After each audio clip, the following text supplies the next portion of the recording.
Հետևիր սրտիդ ձայնին, այն քեզ ուզում է տանել անհայտ հեռուներ, վայելիր աշխարհի չքնաղ քաղաքներն ու արևոտ լողափերը նոր զգացողություններով, նոր համերով։ 2026-ը թող լինի հույսերի, մոտիվացիայի, նպատակների իրագործման տարի։ Եվ հիշեք, ամեն ինչ սկսվում է մեկ որոշումից։ Նոր տարին գալիս է նոր հնարավորություններով ու արկածներով։ Քո հաջորդ արկածը մեկ թռիչքի հեռավորության վրա է։ Travel with M 095 89 20 48 Բարև ձեզ արգելի հեռուստատողներ, մենք շարունակում ենք կարևորագույն թեմաների քննարկումները, այս բան ես զրուցելու եմ քաղաքագետ Ազատ Ադամյանի հետ, շնորհակալ եմ Ազատ հրավերից։ Մենք այս իշխանությունների օրոք լսել ենք ամենատարբեր աբսուրդային հայտարարությունները, բայց այսպես որևէ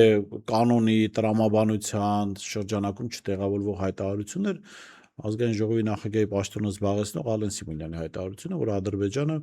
Հայաստանի անվտանգության երաշխավորն է։ Հետո կգանք դրանց, որ իրենց խոսքը որոշակի փոխվեց, բայց սա ինչի մասին է խոսում։ Մենք մեր քննարկումների ժամանակ հաճախ խոսում ենք, որ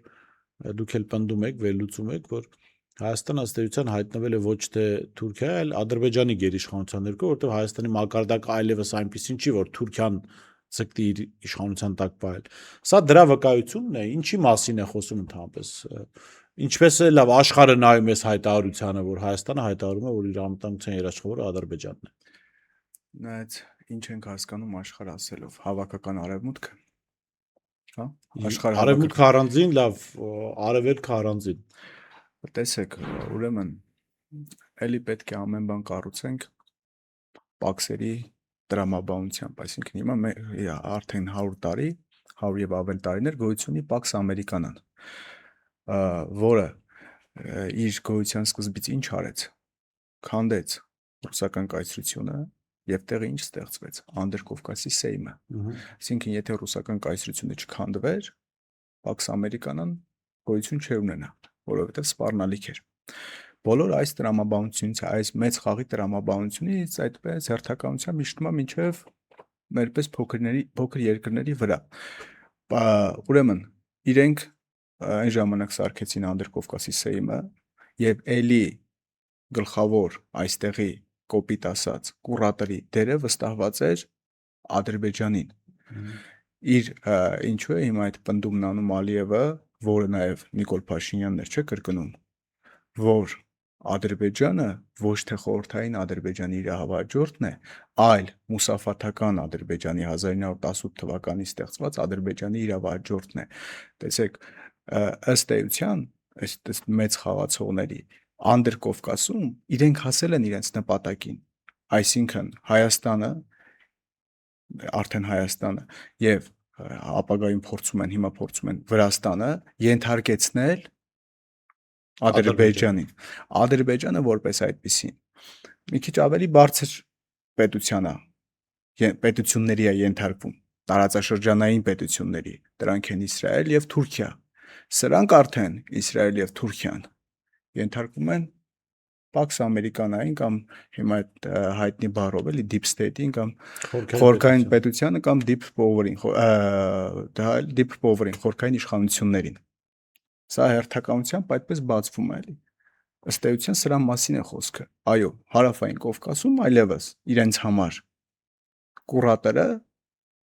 Ադրբեջանն է։ Դրա համար իրենք պատասխանում են բոլորին, բայց չեն պատասխանում իրենց անմիջական կուրատորին։ Այսինքն իշխանությունները ամենալկտի ձևով կարող է արտահայտվեն Պուտինի մասին կամ որևէ մեկ այլ ռեգիոնալ պետության ղեկավարի մասին կամ կայսրության ձգտող պետության ղեկավարի մասին, բայց շատ զգուշ են եւ գրեթե չեն պատասխանում Ալիևի որևէ հայտարարության։ Ամենալկտի հայտարարությունները անպատասխան են մնում։ Ազատ մեր լսարանը բավական գրագետ եւ հասուն լսարան է, վստահաբար իրենք գիտեն սեյմ ինչը, բայց այսօրվա խոսակցության տերմինաբանությամբ եկեք խոսենք, դա միութենական Պետություններ, այո։ Հիմա Հայաստանը Ձգտում է, տեսեք, Ադրբեջանի հետ միութենական պետության պետության- եւ պատներություն եւ պատահաբար չէր, որ իշխանության կողմը անցած Գեգամ Նազարյանը падգամավոր հայտարարեց, որ Ադրբեջանն ու Հայաստանը բնական դաշնակիցներ են։ հենց այդ Սեյմի տրամաբանությունն է, էլի այստեղ հարավային Կովկասում 3 պետություն կա՝ Հայաստան, Վրաստան, Ադրբեջան, Անդրկովկասի Սեյմի բանով եմ ասում, էլի։ Հայաստան, Ադրբեջան, Վրաստան, որտեղ գլխավորը Ադրբեջանն է, որովհետև Pax Americana-ն այդպես էր որոշել։ Դրա համար Ադրբեջանն ուներ 102,000 թե 103,000 քառակուսի կիլոմետր։ Մենք կարող ենք ասել, որ հունիսի 7-ի ընտրություններով է պայմանավորված Ադրբեջան-Հայաստան միութենական պետության ճակատագիրը, որովհետև եթե Այո, պահում է Փաշինյան իշխանությունը, Այո. փոխվում է սահմանադրությունը, հեռացում է անկախության հռչակագիրը, այո։ որով Հայաստանը կարգավիճակ ուներ։ Մնում է Ադրբեջանի անկախության հռչակագիրը, որով տարածաշրջանում- Հայաստանի տարածքների նկատմամբ Տարածաշրջանում եթե Հայաստանը եւ Վրաստանում էլ ստեղծվում են իրավիճակ, որ Վրաստանը դառնում է սովետական Վրաստանի իրավահաջորդը եւ Հայաստանն մնում է էլի սովետական Հայաստանի իրավահաջորդը, ուրեմն տարածաշրջանում իրենք որպես այդպեսին անկախություն չպետք է ունենան, անկախություն պետք է ունենա Ադրբեջանը, որը մուսաֆատական Ադրբեջանի իրավահաջորդն է, ոչ թե սովետական։ Ալիևն էլ 25 թվին էր, թե 24 թվին էր, որ ասեց 70-ամյա գերության ժամանակաշրջան։ 25 25 թվականին օգոստոսի 8-ի նախաստորագրած Օգոստոսի փաստաթղթից 8-ից 20 օր հետո արդեն ինչի համար, օգոստոսի 8-ից ճիշտ է հետո սեպտեմբերին, օգոստոսի վերջ 28-ին, հա, օգոստոսի հա, 28-ին։ հա, օգոստոսի վերջ ասեց, այո, դա արդեն ինքը վստահ էր, որ Pax Americana-ն հասել է նրան, որ ինքը արդեն տարածաշրջանում կուրատորն է։ Բայց նկատենք, որ այս պահին ամենաիրատեսականը Փաշինյանի իշխանության պահպանման պարագայում առաջին փուլն է Հայաստան, Ադրբեջան միութենական պետություն, որտեղ Վրաստանի հարցը դեռ լուծված չի։ Հետո երկու բնական դաշնակիցներ, նու արդեն Տեր Ստրուկ, Տիրոջ եւ Ստրուկի հոգեբանությամբ Տերը Ադրբեջան, Ստրուկը Իսկ Հայաստան, ծրագրի միացնեն Վրաստանը։ Վրաստանին նու կարող են այնպիսի իրավիճակ ստեղծել, որ Վրաստանը ստիպված մտնի այս թեմայի մեջ։ Հիմա տեսեք, մենք գալիս ենք արդեն հաջորդ թեմային, որտեղ այս հայտարարությունը արած Ալեն Սիմոնյանը Թուրքիայում անում է այլ հայտարարություն, հայկական լրատվամիջոցների հետ զրույցում ասում է Ադրբեջանը թույլ չի տալիս, ադրբեջանական լոբինգը թույլ չի տալիս, որ բացվի սահմանը Թուրքիայի եւ Հայաստանի եւ ասում է, որ ներողություն Թուրքիան այդ հարաբերությունների գերին է։ Ուրեմն որպես այդպեսին ոչ այստեղ Թուրքիան է որոշող, ոչ Ադրբեջանը։ Այս պահին իրենց նպատակը Ադրբեջանի գերիշխանությունը հաստատելն է հարավային Կովկասում։ Դա ինչ պետք է արվի, դա փուլեր պետք է անի։ Տնտեսապես պետք է Հայաստանին մեկուսացնեն։ Այստեղ վատ տնտեսական վիճակ կլինի։ Եթե Թուրքիան սահմանները բացի, Հայաստանը հնարավորություն կունենա խաղալու, այսինքն տնտեսությունը չի մեռնի։ Այդ դեպքում Ադրբեջանը իր նպատակին կամ այս ծրագիրը, որտեղ պետք է Ադրբեջանը գերիշխանություն ունենա, չի իրականանա։ Դրա համար պետք է հերթականությամբ արվի, երբ Հայաստանը փոխի սահմանադրությունն ընդունի տարածաշրջանում հարավային Կովկասում մի անկախ պետություն Ադրբեջանի գերիշխանությունը, դրանից հետո նոր արդեն ադրբեջանական հարկային օրենսդրությամբ եւ տնտեսական օրենսդրությամբ Հայաստանը նոր հնարավորություն կունենա Թուրքիայի հետ կապ հաստատելու։ Այսինքն եթե այս ամբողջը իհարկե ադրբեջանական լոբին ոչ մի կերպ չի կարող ազդել Pax Americana-ի կամ Deep State-ի քաղաքականության վրա, դա ծիծաղելի է։ Դրա համար նույնիսկ Նեթանյահուն չի կարող ազդել Deep State-ի քաղաքականության վրա։ Գիշեք, կարծեմ Fox-ի լրագրողներ, չէ՞ որ հարցրեց, ճիշտ է, որ դուք եք դրթել, որ Թրամփը մտնի այս Իրան-Ամերիկա պատերազմի մեջ, Նեթանյահուն ծիծաղեց եւ ասաց դա աբսուրդ է, չի կարող այդպեսի բան լինել։ Ինքը լավ գիտի իրան ինչ նպատակով են գիրացնում եւ ինքը այս հնարավորությունները ինչի համար է ստանում։ Հիմա տեսեք ձեր վերլուծության օգտին ինչ է նաև խոսում, որ կա հերթականության պլանավորում, որ հիմա Հայաստանը պիտի հայտնվի Ադրբեջանի գերիշխանության ներքո, նոր հետո արդեն ադրբեջանական Հայաստանի համար բացվելու այդ սահմանը, որ արդեն վտանգ չի ներկայացնում, իրենց օրակարգով ամեն ինչ առաջ կտան։ Ինչն է սրա օգտին խոսում։ Այսինքն, եթե հավատանք Ալեն Սիմոնյանին, որ Ադրբեջանը թույլ չի տալիս, որ սահմանը բացվի Թուրքիայի կողմից, միևնույն ժամանակ այդ Ադրբեջանը, որը դեմ է, որ հայ-թուրքական սահմանը բացվի, ինքը բացել է իր սահմանները Հայաստանի համար եւ իր տարածքով Հայաստան են գալիս ցորեն, ղազախական անասնակեր, որ բավական կերան, ասեցին համենի համատեքստում է։ Նավթամթերք, պարարտանյութ է այսօր գալիս, սա ինչը ցույց տալիս, որ Ադրբեջանը ըստ էության դեմ է Թուրքիայի սահմանի բացմանը, ձեր ասացի տրամաբանության մեջ, որ քանի դեռ դու իմ վերահսկողության տակ ամբողջապես չես հայտնվել, այդ սահմանը չի բացվել։ Քանի հարավային Կովկասը, ասեմ ավելին, մինչև Վրաստանն էլ չմտնի, չընդունի Ադրբեջանի գերիշխանությունը, չի բացվելու այդ սահմանը։ Այսինքն խնդիրներ են ստեղծելու, այս կան այդ deep state կոչվածը, այստեղ ճարտարապետած քաղաքականություն ունի եւ հերթականությամբ վարում է, որևէ մեկը չի կարող անկախ խաղ խաղալ։ Եվ այո, սրա համար է, որովհետև հակառակ պարագայում, եթե Ադրբեջանը այնքան խիստ էր տրամադրված եւ խանգարում է թուրքական սահմանի բացմանը, ինքը եւս պիտի հնարավորություն չտար իր տարածքով Հայաստան ապրանքներ գային։ Սա նաև ցույց է տալիս, որ խաղաղության մասին խոսք չի կարող լինել, եթե Ադրբեջանը պատերազմական գործողություններ է դեռ վարում, տնտեսական պատերազմի տեսքով։ Ինքը այս պահին զուտ քարոզչական նպատակով օգտագործում է իր սահմանի բաց լինելը եւ Հայաստանը օգտում է այն process-ին, որով Հայաստանը դնում են իր գերիշխանության տակ։ Գիտեք, ուղղակի խնդիրը մեր մոտ ինչու՞մն է, բովանդակային քննարկումներ այն աստիճանի չկան, այն աստիճանի են բացակայում, որ պատերազմը միայն ասոցացվում է տաք գործողությունների հետ, ռազմական պատերազմի հետ։ Այնինչ, տեսեք, որպես ռազմական պատերազմ տերմին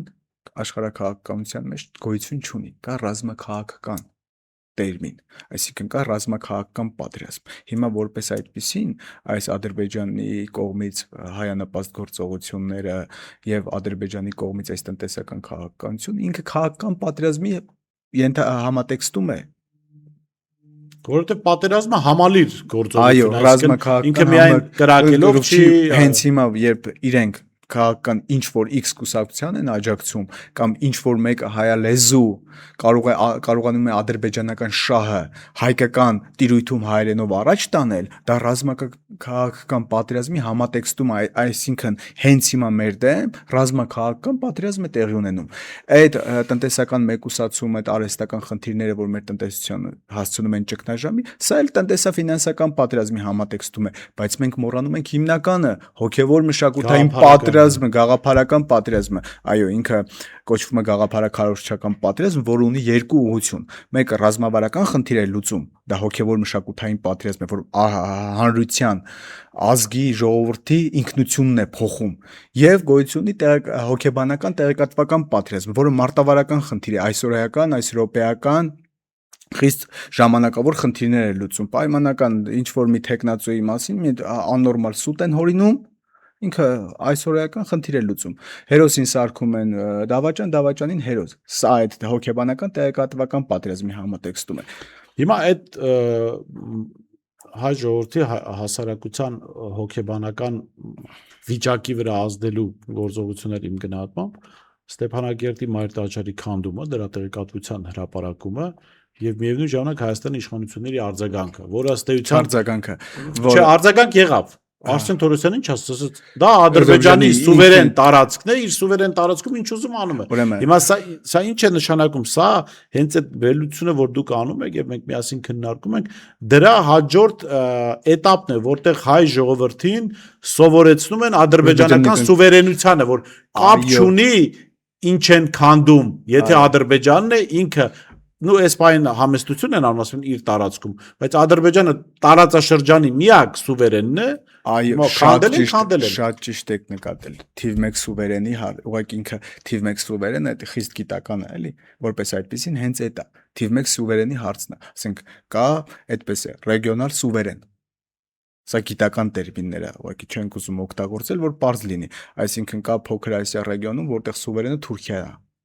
Արևմուտքի կողմից նշանակված։ Մեծ մերձավոր արևելքում սուվերեններ էին նշանակված, հիմնական սուվերենը Իսրայելն է։ Եվրոպայում հիմնական սուվերենը Մեծ Բրիտանիան է։ Եվրոպայից անջատ, բայց ինքն է թիվ 1 սուվերենը, մնացածը սուվերեններ չեն։ Այսինքն եւ Եմեն ինչ է։ Մեծ առումով այնտեղ որպես այդպեսին այս առաջի այդ Pax Americana-ն, որ ստեղծվեց, նպատակը որն էր աշխարհի Միացյալ Նահանգները կառուցելը, ճիշտ է, հաստատվելուց հետո երկրորդ համաշխարհային պատերազմից հետո իր առաջի օրինակը դա Եմենն էր, որտեղ այլևս պետք է գոյություն չունենային ազգեր եւ պետություններ, պետք է գոյություն ունենար մեկ քաղաքացի, դա եվրոպացիներ, որ ուներ մեկ փայրաքաղաք, դա Բրյուսելն էր։ Սրա կուրատորներ նշանակված էր տարածաշրջանային սուվերեն Մեծ Բրիտանիան։ Հիմա լավ, ինչ սա հաջորդ этаպը ո՞րն է լինելու, որովհետև եթե Արսեն Թորոսյանը ասում է Հաջորդ этаպը իշխանության ներողություն հարցը ավարտեմ, ասում է որ դա Ադրբեջանի սուվերեն տարածքում է, սա ես կարծում եմ հայ ժողովրդին Հայաստանի քաղաքացիներին ստրկացնելու կարևորագույն փուլ է, ինչու, որովհետև գալով մեր կենցաղային կյանք, հա, մեր կյանք, որտեղ բոլորս ինչ որ հարցեր ունենք։ Եթե մարդու օրինակ հարազատին սպանում են հարևանի տանը, դա ամենևին չի նշանակում, որ տեղի ունեցածը հանցագործություն չէ։ Եվ ամենևին չի նշանակում, որ այդ մարդու հարազատը արձագանքելու ոչ միայն իրավունք, այլ պարտավորություն չունի դրան։ Հիմա սրանք ասում են, ոչ, մենք ստրուկ ենք։ Այո։ Մենք իրավունք չունենք արձագանքելու Ադրբեջանին, բայց միևնույն ժամանակ Ադրբեջանը իրավունք ունի միջազգային ատյաններում բարձրացնել այսպես կոչված ադրբեջանական մսկիթների քանդման հարցը, եւ սրան էլի իշխանություններ չեն արձագանքում։ Չեն կարող արձագանքել, որովհետև այս ամենի համատեքստում են իրենք ընդունել են, որ տարածաշրջանում այլևս սուվերեն է, իրենց ասել են, այսպես ասենք, էլի իրենց ասել են, որ իրենք պետք է ընդունեն Ադրբեջանի սուվերենությունը կամ գերիշխանությունը, բայց եթե իրենք ընդունում են Ադրբեջանի գերիշխանությունը, մեր հայրենակիցները պետք է իմանան այդ ադրբեջանական այս սուվերենությամբ Ադրբեջանի տարածքի Սյունիքը, Վայոց ձորը, Տավուշի մեկ հատվածը եւ Գեղարքունիքի կեսը, որովհետեւ Ադրբեջանը իր սահմանադրությամբ իրավահաջորդ է մուսաֆատական Ադրբեջանի, իսկ այդ Pax Americana կոչվածը, Deep State կոչվածը մեր համար գծել է Բաթումի պայմանագիր, որով մենք 12000 քառակուսի կիլոմետր ենք։ Սա պետք է հասկացնենք եւ հասցնենք մեր հայրենակիցներին։ Մենք խոսում ենք իշխանության մասին, իշխանության վարքագծի մասին, բայց ինձ համար անհասկանալի է, որ անդիմադիր ուժի ներկայացուցիչներ կան, ընդ որում բավական մեծ տեղ զբաղեցնող ուժի, ով հայտարարում է, որ ինչ կար տալու տվել ենք, Ադրբեջանը այլևս ստանալիք չունի Հայաստանից։ Սա միամտություն է կամ քաղաքական տեխնոլոգիա է, թե տգիտություն է, տարածաշրջանը, իրավիճակը, Հայաստանի վիճակը չպատկերացնելու բան է։ Որպես այդպեսին, տեսեք, հիմնականում փորձում եմ նման բաները չմեկնաբանել, ինչը չմեկնաբանել, այն քաղաքականությունը, որը ունի քաղաքագիտական հենք։ Հա, բայց հասկանալի է, այդ մարդիկ հավակնում են իշխանության գալ։ Եվ ասում են, այ Նիկոլ Փաշինյանից ազատվենք, աղետ է, այ մենք գանք, որովհետև էլ տալու բան չկա, բայց սա էլ պակաս աղետ չի ոնց որ։ Ախր հասկանում եք, պակաս աղետ չի կարող լինել, եթե եկող թիմը քաղաքագիտական հենքով քաղաքականությամբ չի զբաղվում, չի կարող աղետ չլինել։ Մենք չենք կարող մտնել մի բանի մեջ, որին բացարձակ չենք տիրապետում կամ մոտավորապես ենք տիրապետում։ Նշանակում է մի ավելի վտանգավոր աղետել, մենք կարող ենք բերել անկախ մեր սրտի անկեղծ ցանկությունից։ Հիմա ով չի ուզի, որ Հայաստանը Չինաստանի չափ լիներ, ով չէր ուզի։ Բայց դրա համար պետք է ռեսուրս, հնարավորություններ եւ իրավիճակը ճիշտ ընկալել։ Շատ լավ, երեք տեղի ունեցավ տարածաշրջանի թիվ 1 սուվերենի փոխվարչապետի այցը Հայաստան։ Սրանց համար սուվերեն, թիվ 1 սուվերենի, հա։ Շահին Մուստաֆաևի եւ այդ այցին զուգահեռ գնացող այլ հանդիպումները ցույց էին տալիս, որ էլի էս մարդիկ սրանց սուվերեն են ընդունում, որովհետեւ պատկերացեք Հայաստանի փոխվարչապետը գնար Ադրբեջան եւ ադրբեջանցի գործարարները վազեին նրա հետ հանդիպելու տնտեսական հարցեր քննարկելու։ Հիմա պետք է հետ գնանք Հայաստանցի գործարարները, ընդ որում ամենախոշոր կապիտալին տիրապետողները Վասկով մարշ հրամանի ներքո գնացել էին Շահին Մուստաֆաևի հետ հանդիպելու, մամուլում կան հրապարակումներ, որ նրանց քաջալերում են ադրբեջանցիները, որ մի վախեցեք հակառուսական այս քաղաքականությունից, ամեն ինչ լավ այնտեղ կորուստներ կկրեք, մենք ձեզ կփոխհատուցենք, կոմպենսացնենք մենք ձեզ։ Այո, ձեր արձագանք այդ այցին եւ եղած հանդիպումներին։ ուրեմն գործարարներից սկսենք։ Ուրեմն սա ինչի մասին է, որ Նիկոլ Փաշինյանը ոչ թե պատճառն է, այլ հետևանքն է։ Որտեւ այդ գործարարները Նիկոլ Փաշինյանից առաջ էլ կային։ Այդ գործարարներն Նիկոլ Փաշինյանից առաջ կային, ավելի շատ էին քաղաքական կյանքին զբաղվում, քան հիմա։ Հիմա այն ժամանակ իրենք քիչ թե շատ սուվերեններ էին, կարծիք ունեին, բայց հիմա հլու հնազանդ քաղաքական կարծիք հայտնելու իրավունք չունեցող հլու հնազանդ կատարողներ են։ Իսկ այցը եւ հանդիպան նպատակը հիմա տնտեսական առումով գերիշխանություն հաստատելու գործիքակազմն է ներկայացնում եւ ձևը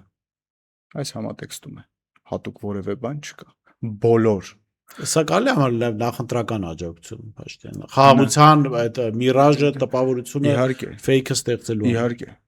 Իհարկե, որ հանգիստ եղեք։ Դուք ֆինանսական օլիգարխին չի պետք է ներողել։ Որ օլիգարխը մի կորուստի մասին է, հայրենիքի կորուստի մասին չի մտածում։ Ֆինանսական կորուստ չունենալու մասին է մտածում եւ ավելի մեծ շուկա գտնելու, փնտրելու եւ գտնելու մասին է մտածում, այդ հնարավորությունը իրենք կտեն։ Ասեն ձեթեք ներմուծում հիմա բենզին կներմուծեք, ավելի շատ օգուտ կստանաք, քան ձեթից։ Ձեթեք խմում, հիմա բենզին խմեք։ Հիմա տեսեք, մի դրվագ կա, որի մասին կուզեի խոսենք, անդիմության մեջ հաճախ կա այսպեսի մի մոլորություն, որ այ սպասենք տնտեսական խնդիրներ լինեն, որ ժողովրդին ոտքի հանենք։ Բայց ես նայում եմ պատմության աշխարհի, բոլոր նրանք, ովքեր հայտնվել են հավաքական արևմուտքի իշխանության ներքո կոնկրետ ծրագիր են իրականացել, քանի այդ ծրագիրը չի իրականացել, այդ պետությունը տնտեսական խնդիր չի ունեցել, անընդհատ վարկավորողներ եղել են, վարկ տվողներ։ Հիմա Հայաստանն էլ աննորմալ, այսինքն տնտեսական առումով հաշմանդամ վիճակում գտնվելով փողի խնդիր չունի, այսինքն Նիկոլ Փաշինյանն ինչքան փող ուզում ծախսում է։ Սա նաև ցույց է տալիս մի բան, որ արևմուտքը թույլ չի տալու Հայաստանը տնտեսական խնդիրներ ունենա, քանի դեռ Ադրբեջանի գերիշխանության տակ հայտնվելու դնելու ծրագիրը չի կատարածվել, այո, ոչ մի խնդիր։ Նրանց համար ովքեր հույս ունեն, որ տնտեսական խնդիրներ են լինելու, տնտեսական խնդիր Հայաստանն այդ պետությունը չէ, ուրիշ բան ասենք Չինաստանում, եթե տնտեսական խնդիր լինի, չի կարող հավաքական արևմուտքը սպասարկել այդ փող ներարկել իրենց տնտեսության մեջ, բայց Հայաստանը իրենց համար ծիծաղելու պետություն է ծիծաղելի 2-3 միլիարդ դոլարը մեկ տարվա համար սրսկել Հայաստանի տնտեսության մեջ, դա իրենց համար ոչինչ է։ Կարող են այդպես մինչև իրենց նպատակը, իրենց ծրագիրը ի կատար չի ածվել, իրենք իրենց նպատակին չեն հասել, իրենք կարող են 6 ամիսը 1 միլիարդ դոլար սրսկել տնտեսության մեջ եւ այդ տնտեսությունը այդ բան տանել այնքան ժամանակ, մինչև Հայաստանն ընդունի Ադրբեջանի գերիշխանությունը։ Դա սին հույսեր է, որը հակառակ էֆեկտն է ունենալու։ 18 թվականից ամեն տարի պետք է տնտեսական կոլապս լիներ, բայց ինչի չի լինում։ Բայց այստեղ գանք նաեւ նրան, որ Արևմուտքի միակ, այսինքն Արևմուտքի գլխավոր նպատակը այն չէ, որ Հայաստանը դնի Ադրբեջանի տակ։ Կա գլոբալ ծրագիր, որին արդեն Ադրբեջանին միացած Հայաստանը այդ բոլորով պետք է ծառայեր։ Խնդրեմ այդ ծրագրի մասին։ Հերթականություն կա, իմ այս վերջերս տարիներ առաջ չէր քննարկվում, դա քննարկվել է մի քիչ պիտակավորվում էր դավադրությունների տեսություն եւ նմանատիպ այլ որակումներ էին տրվում, բայց կար այսպիսի մի միտք, արդյոք աշխարհը կա համաշխարհային կառավարություն, որպես այդպեսին համաշխարհային կառավարություն գոյություն չունի, բայց կա մարդկանց մի խումբ, որոնք կառավարում են աշխարհը, որոնք նպատակ ունեն ուղղաձիգ մի կենտրոնից աշխարհը կառավարելու։ Հիմա պատմության նորագույն շրջանում մենք մի քանի նման նպատակ ունեցող պետություններ ենք տեսել, ունեն անուններ, ու այդ պետությունները ծառայում են այդ նպատակին, բայց իրենք այդ պետությունները չեն այդ լոկոմոտիվը, այսինքն այդ deep power կոչված այդ խորքային իշխանություններն են դրա հետևում կանգնած, ոչ թե պետությունները։ Նորագույն շրջանում մեզ առաջի այդ պետությունը հայտնի դա Pax Hollandica-ն էր, որը ուներ մի ուժեղ կողմ, դա Ազատ առևտուրն էր, ֆինանսատնտեսական ուժեղ կողմներ։ Հետո եկավ երկրորդ Pax-ը, Pax Britannica-ն, որ ուներ ռազմաքաղաքական ուժեղ կողմ, հեգեմոն դեր աշխարհում, եւ ֆինանսատնտեսական չարթարացրեց, չկարողացավ ամբողջ աշխարհը տիրել։ Հետո եկավ այս մեր ճակերտավոր սիրելի Pax Americana կոչվածը, հիմա հաճախ հնչում է, չէ, լիբերալ ֆաշիզմ կոչվածը։ Սա ուներ 3 հեգեմոն ուղղություն։ Ամենակարևորը բերեց գաղափարականը, մշակութային հեղափոխությունը մենք խոսում ենք եւ որ անուններ ենք տալի Ադորնո, Մարկուզե, ճիշտ է, Գրամշի, ինչի համար ենք, որ հասցե ունեն, որ մեզ էլ չպիտակավորեն, որ կա այդպիսի որ դավադրությունների տեսությունն ենք դուր տալի, դրա համար ենք հասցեներ ենք ասում, որ կան մարդիկ, որոնք գիտական հոդվածներ են գրել սրա մասին, մուլտիկուլտուրալիզմի մասին, փողի չհասծու մասին։ Հիմա Ամերիկան, Pax Americana-ն ուներ այդ գաղափարական հեգեմոնը, որը ասում ենք լիբերալ դեմոկրատիա, ֆինանսատնտեսական, արժույթի միջազգային հիմնադրամ, առևտրի համաշխարհային կազմակերպություն եւ ֆեդերալ դաշտային պաուստային ֆոնդը, որը դոլար է տպում անսահմանափակ, ինքը դրա խնդիրը չունի, դրա համար է մեր տնտեսության մեջ կարող միշտ այդ դոլարը լցնել։ Եվ բայց որպես այդպեսին, այս իրանական պատերազմով ինչ է մեզ ցույց տալիս, որ Pax Americana-ն էլ է իրեն սպառում, ինքն էլ իր նպատակին չհասավ, այդ խորքային իշխանությունները Ամերիկա պետությամբ չհասան իրենց նպատակին, համաշխարհային տիրապետության որպես այդպեսին չհասան։ Հիմա ավելի վտանգավոր բան է ծնվելու, մենք ասացինք, չէ, 3 ուղղություն հեգեմոն, ֆինանսատնտեսական, ռազմաքաղաքական եւ գաղափարական։ Հիմա ծնվում է Pax Sinitian, որը 4 սարսափելի բանն է ունենալու։ Տեխնոլոգիական ֆաշիզմ, տեխնոլոգիական վերահսկողություն է ունենալու։ Հիմա մեր խնդիրը որն է հայ քաղաքական մտքի կամ հայ քաղաքագիտական մտքի, այսպես ասենք, քաղաքականը ճիշտ չի ինչու։ Մտքի խնդիրը որն է։ Չմիանալ Pax Americana-ի չքանդմանը, այլ նպաստել Pax Americana-ի քանդմանը եւ անուղակի չաջակցել Pax Sinitian-ի շինարարությանը, որտեղ երկուսն էլ եւ Pax Americana-ի մնալն է սխալ մեզ համար ճակատագրական եւ Pax Sinitian-ի ծնունդը։ Շատ լավ, շնորհակալ եմ Ազատ հետաքրքիր դրության համար։ Ես եմ Ես շնորհակալ։ չեմ զրուցում էի քաղաքագետ Ազատ Ադամյանից, տեսություն կհանդիպենք։